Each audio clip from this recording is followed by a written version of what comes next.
Anong birth month mo? January. Sila yung malambing, masarap magmahal, pero madaling magsawa. Habang nasayo pa, sulitin mo na. February. Sila yung super moody, madaling ma-inlove, madali ring makamove on. Sweet, ma-effort, lalo na pag mahal niya talaga. March. Sila yung malambot ang puso, madaling lambingin, masarap mahalin, pero grabe kung magalit, mabilis mag-move on.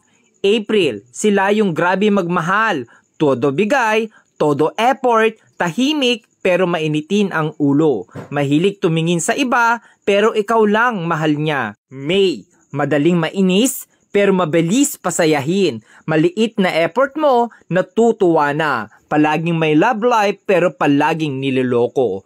June, mahilig talaga mga liwa, pero kapag nakita na niya yung taong mahal niya, loyal kung loyal yan. Masayahin pero doble ang sakit ang kayang ibalik sa'yo once nasaktan mo. July, sila yung mga taong hindi mabilis magtiwala.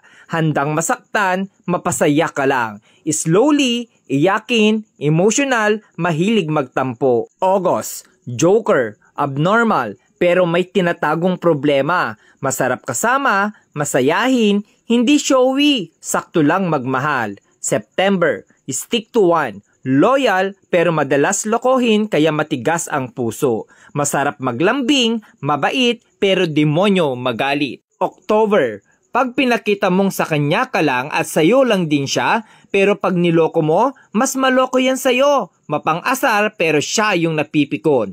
November, hindi mabilis magka-move on sa isang bagay. Marupok, madamdamin, umiiyak ng patago pero kakayanin. December, malibog, joker, mabait, loyal, di ka iiwan, sila rin yung ipaglalabang ka. Hindi sa kanila uso ang salitang suko na.